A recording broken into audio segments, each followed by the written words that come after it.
So, andito tayo guys sa Liwasang Bonifacio kung saan ang ating mga kapatid na Moro ay nag-organize ng MAD or Mamayang Pilipino Ayaw sa Digmaan. Kung makikita mo, yung mga kapatid nating Moro ay nagkakaroon ng takot dahil sa gobyernong ito. Marcos alis dyan.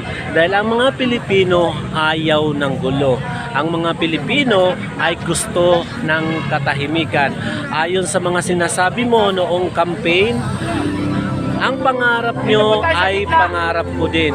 Tandaan natin, sa administrasyong ito, hindi kailangan ng Pilipino ng gulo.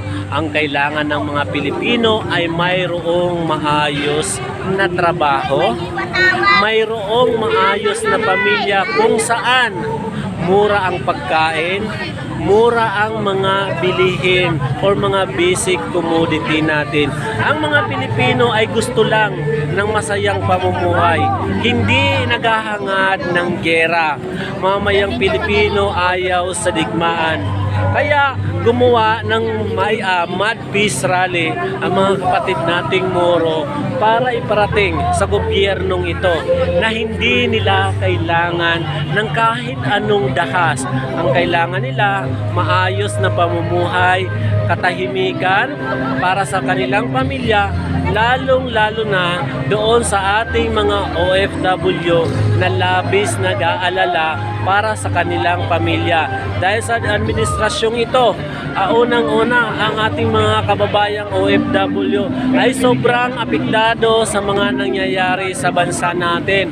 Masyado sila nag-aalala sa kaligtasan ng kanilang pamilya dahil sa panahon ni PBBM tumaas ang criminal rate, di ba? Tumaas ang ating droga, sobrang rampant na. Kaya ano ba ang ginagawa ng administrasyong ito? Asaan yung pangako niya? Ang pangako nga niya ulit, sasabihin ko, ang pangarap nyo ay pangarap ko din. Ang pangarap ng mga Pilipino ay hindi digmaan.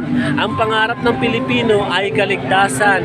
Ang pangarap ng Pilipino ay katahimikan. Ang pangarap ng Pilipino ay maayos na pamumuhay, may murang pagkain, maayos na trabaho, at mataas na sahod. Ang hinahangad ng gobyernong ito ay maayos na pamumuhay para sa Pilipino. Marcos, alis dyan kung hindi mo kayang panindigan ang iyong sinasabi para sa mamayang Pilipino.